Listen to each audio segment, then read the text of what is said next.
episode 6. Oh my god. Okay, so episode 6 of the Wheel of Time. I gotta talk about it. Oh, but okay. First of all, this review and breakdown is going to be completely spoiler-free, meaning if you have not read any of the Wheel of Time books, but of course you've watched up until episode 6 of the Wheel of Time, this video is completely safe for you. I will not spoil anything for you. So, let's get into it. Let's be nerdy, babe. Let's be nerdy, let's be nerdy. Let's be nerdy, babe. Let's be nerdy, babe. Let's be nerdy, let's be nerdy, babe. Oh man, this episode! I was just grinning so much after watching this. So I guess that tells you how I felt, right? Like, okay. And you're watching my video, you're on my channel, you've seen my username. I had to talk about the big lesbian elephant in the room, Moiraine and Swan. Oh my god.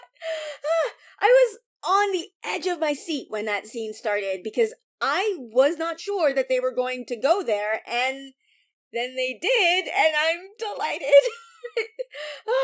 It definitely works with both of their characters, and it sets up some interesting tension and intrigue that could come up later on down the line. So I am very excited for what this means for the story. Aside from the gay lady goodness, it's good. It's good. I was talking with a friend of mine about last week's episode, and for those of you who don't know, last week's episode was not one of my favorites. But one of the things that she said was that she really liked the feeling from last episode of being immersed in the tower and seeing all of the scheming and politics that was going on there. And I agree that we saw some of that last week, but for me, that was a huge part of why I liked this episode. This feels like diving into the deep end of the White Tower intrigue, right? You see all the different factions and how they work with and against each other. It makes things feel real and solid to me. Oh, and as always, the acting. Rosamund Pike, man, she's a star. Okay, like, that's not, like, a revelatory thing to say. Everybody knows that Rosamund Pike is a good actress, but I feel like in every episode, there's at least one moment that makes me just stare in awe at my screen and wonder how the hell Wheel of Time managed to snag an actress of her caliber. And okay, while I'm speaking of, like, top-tier actors, Sophie Okonedo, like, as Swan, holy shit! The dimension that she has brought to Swan is perfect. How she's able to command a room, how regal she is, and then how she's able to express longing and loss, how she's able to be both intimidating and intimate in the same scene at the same time. It's incredible. The rest of the cast, as always, killing it. There was actually one moment where the body language contrast between Egwene and Nynaeve, like, it made me laugh. But, okay, Rosamund Pike and Sophie Okonedo stood out to me in this episode, which, I mean, it was kind of their episode, so that makes sense. Honestly, this episode was damn near perfect for me. There were a few lines, to use this phrase again, there were a few lines that felt like a bit too on the nose for me. And then the end, like, literally, just the last maybe 1 minute of screen time, it's setting up for something obviously happening in the next episode, but something about it felt odd, like it ended too quickly, or something was missing. I'm honestly not sure what it was. It just felt really abrupt, and not like in a, oh, leave them wanting more kind of way, because, you know, obviously wanting more, but I don't know, something felt weird about the ending to me. But all in all, I thoroughly enjoyed this one, so my rating, I'm giving this one a 9 out of 10. It was amazing, and I'm gonna be watching it over and over again while I wait for the next one to come out. Like, this is gonna be the longest week ever. But okay, let's get down to the episode breakdown. Ooh, that rhymed. Anyway, we open with gorgeous scenery. Seriously, the landscapes on the show, they're epic. It's amazing. Anyway, okay, a father wakes up his daughter, who is sleeping in a fishing net, so they can begin their fishing work for the day.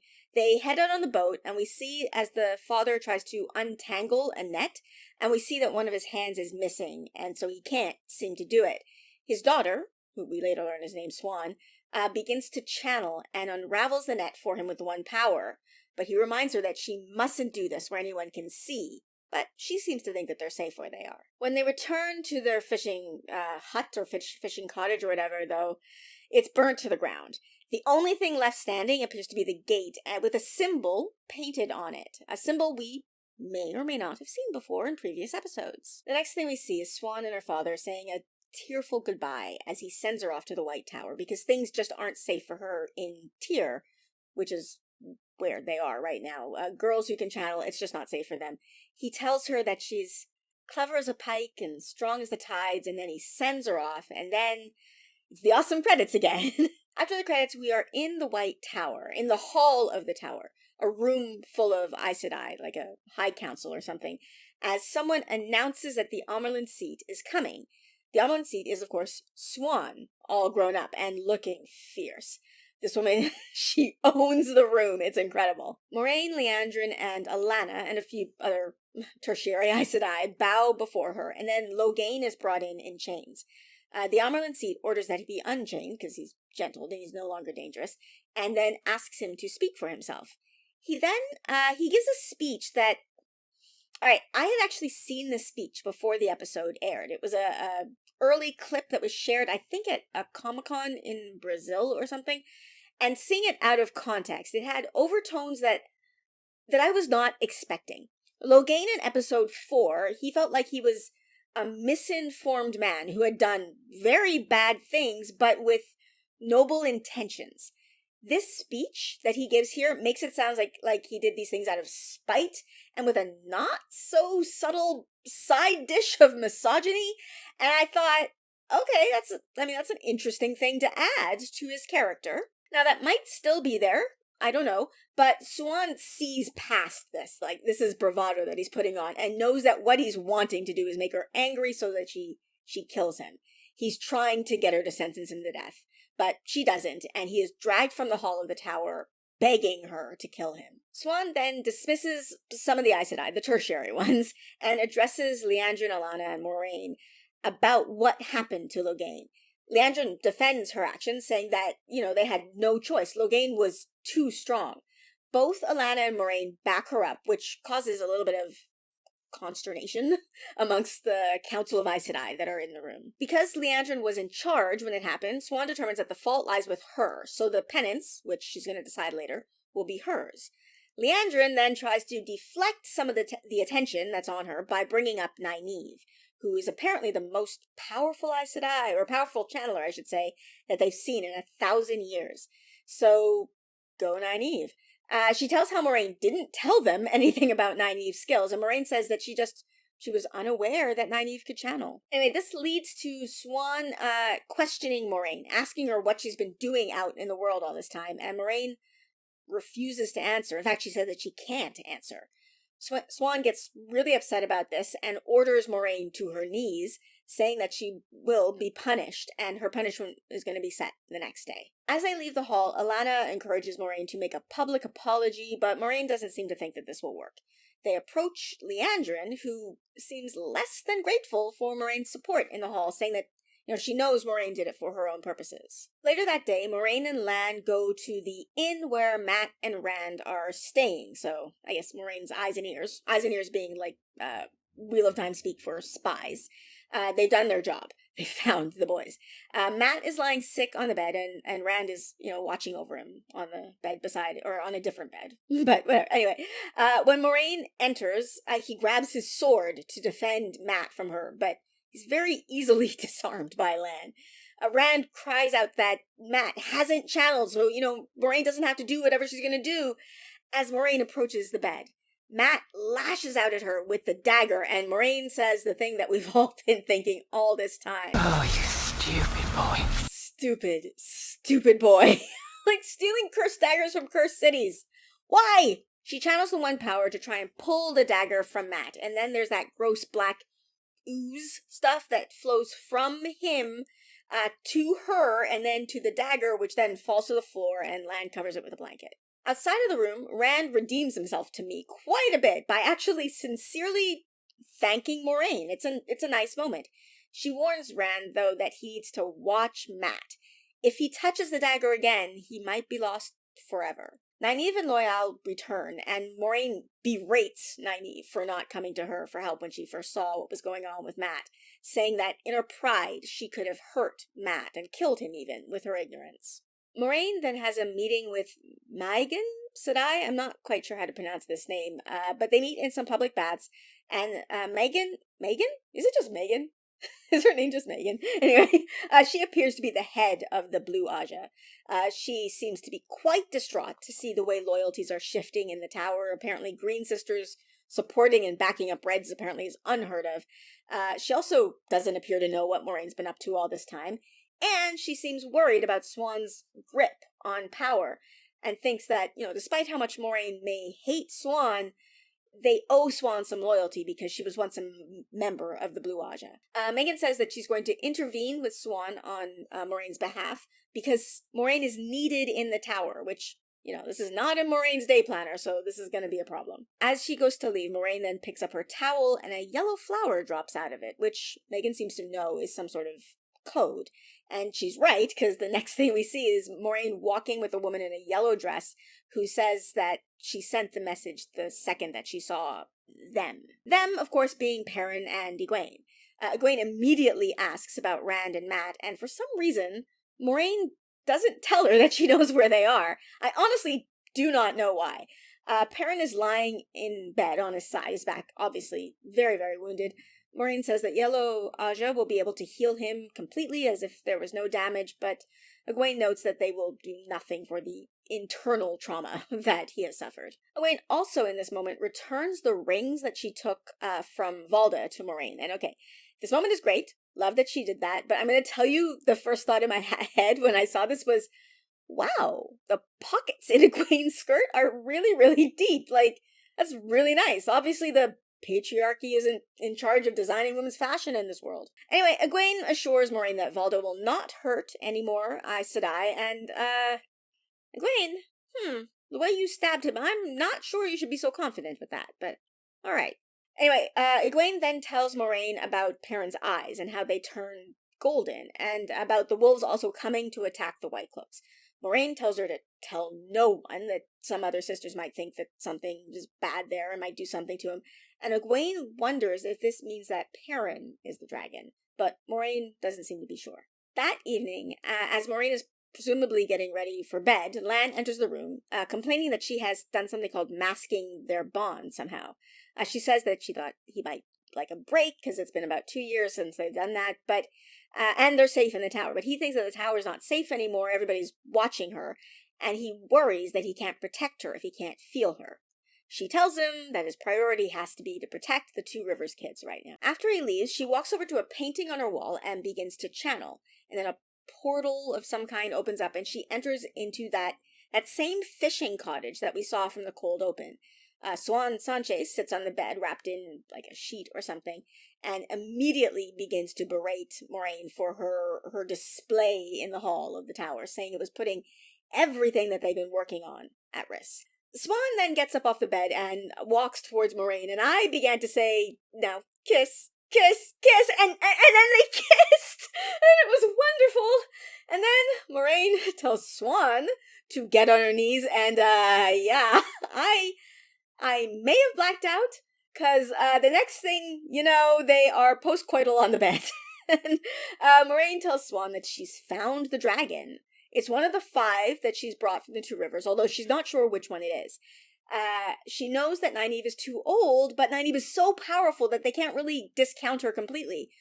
She says every town that they go to seems to have different language or legends about the dragon. She's even heard a tale of a many-headed dragon. Swan, of course, understands the implication of this, but doesn't think that it's possible. Why would the wheel spin the dragon out into multiple souls when it's never seemed to do that before? Moiraine feels unsure and exhausted. She's been searching for 20 years, and she feels less sure about things now than she did at the beginning of her search. She suggests bringing other Aes Sedai into their plans, but Swan says that this isn't possible. If others knew what they were doing, they would be something called stilled, whatever that means. Swan says that the heart of every prophecy is the same. The dragon will either defeat the Dark One or join him. And Moiraine says she will kill the dragon before she lets the Dark One have them. Swan then tells Moiraine about some dreams that she's been having, about something called the Eye of the World, how she's been seeing the Dark One there, and he's weak. They could defeat him now. She tells Moiraine to take the dragon to the Eye of the World, but Moiraine says, of course, that she doesn't know which one of them it is.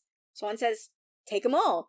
But Moiraine worries that would be sentencing the others to death, that whoever gets in between the Dark One and the dragon is going to die. She then tells Swan that she needs whatever punishment that Swan metes out to her to be exile, because Megan has ordered her to stay in the tower.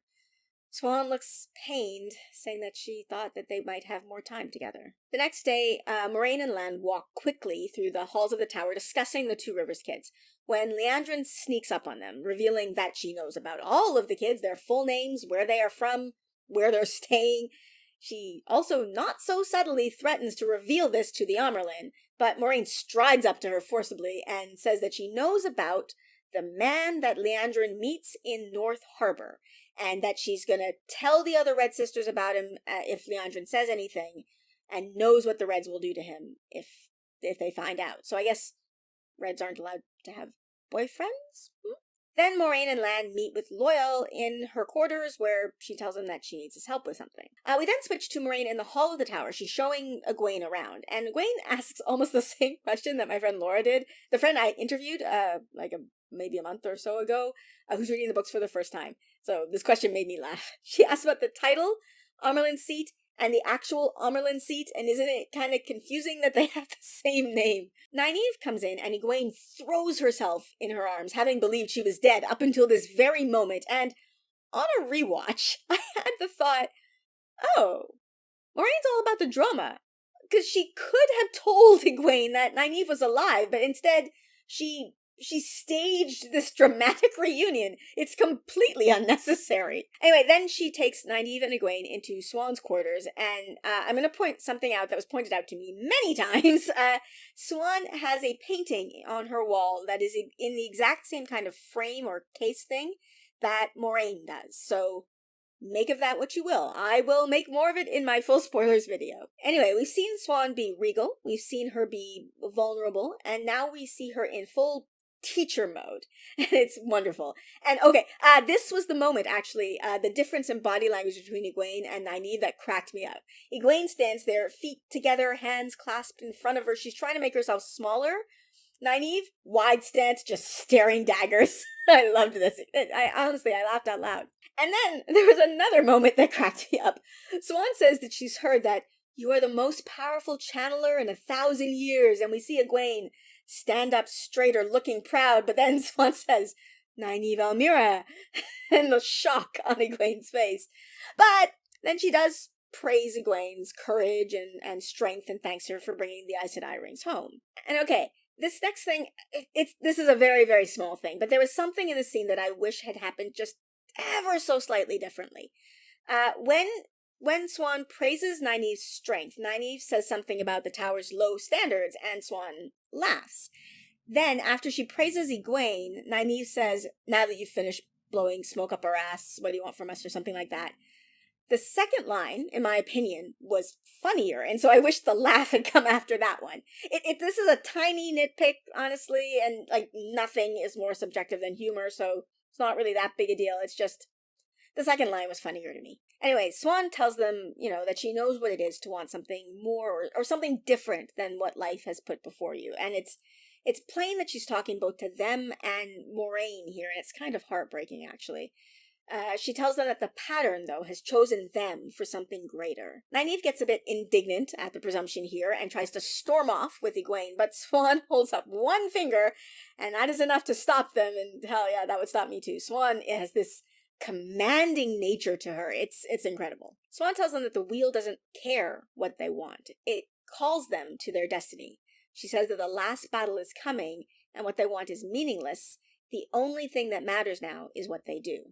And Egwene asks what it is that they need to do. We then switch to the hall, where Swan is prepared to hand down her sentence to Moiraine.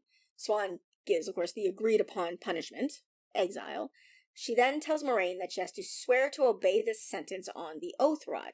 And here we have another one of those lines that felt a bit too on the nose to me. Swan explains what the oath rod is and what it does. And I realize to people who have not read the books, you might not have known this information, but this line did not feel natural to me. Everyone in this room knows what this object is and what it does, so why does she explain it? Okay, that line aside, This scene, God. Swan hands down this sentence, and you can see her eyes are wet. I think I actually started to say, like, no, don't, during this moment. I'd have to watch my reaction back to be sure, because I know I was thinking it. But I was so worried that the tears were going to fall down her cheeks, and like everybody would see it, and it would ruin everything that they've planned. I could see it in her, like even behind the facade that Swan was putting on. Her heart was breaking, and God, the acting on the show, so good. And then Moiraine takes the vow, but she didn't say the exact words that Swan did. And okay, I now have to wonder, of course, about the acoustics in the hall, because did everyone not hear this? She says, first of all, that Swan is clever as a pike, strong as the tides, just like her father did in the opening scene, which is a very intimate thing, and then promises to honor and obey Swan Sanche. In the language that she uses, she changes the words that Swan gave her to say into something that it sounds somewhat like marriage vows. I mean, old school marriage vows with the obey bit, but I don't know. What Swan said did not sound like marriage vows, and what Moiraine said did. And they're both on the verge of tears. Swan hands down the sentence. She says the oath. Everybody turns their back on her, and then Moiraine leaves the hall of the tower. And Alanna also appears to be on the verge of tears, which shows like their depth of their friendship. Moiraine leaves the tower and rides to something that we learn is called a waygate. She's met there by Loial, and then Lan and the Two Rivers crew arrive, and there's joyous reunions all around. Moiraine and Lan then send the horses off to where? Like, where did the horses go? I mean, none of them was Bella, so I'm not so concerned about them, but also, just, where did the horses go? Anyway, Moiraine says that they're going through something called the Ways, which is in the Waygate, to something called the Eye of the World. Loial explains, after he's asked what the ways are. They're like basically fast travel. One step in the ways can be like 100 miles outside. They ask then why they're going to the Eye of the World, and Moiraine says it's where the Dark One's prison is. It's where he was trapped by the dragon, and that one of them is going to finish the job that they started in their previous life. She says that she couldn't tell them anything when they left the Two Rivers because she didn't know them and didn't trust them, but now she knows them, and again, this was a moment where I went, huh? Really? Not really. Like, you traveled together for what? Like, maybe 10 days at the beginning? But you've been separated for over a month. You might be able to sell me on the fact that you know Nynaeve, but the show has also made a point of showing me that Nynaeve and Moiraine don't speak very much, so this line struck me as really odd. But okay, line aside, she tells them that if they don't stop the Dark One now, while he is weak, he will become unstoppable, and armies of Trollocs and Fays will swarm over everything.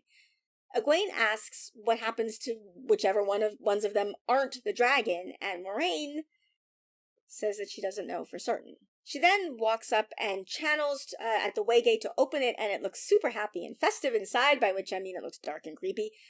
Mat asks if it's too late to change his mind, but Moiraine says there's no turning back now. They all follow her in. Well, all of them, except for Mat, who just stands there.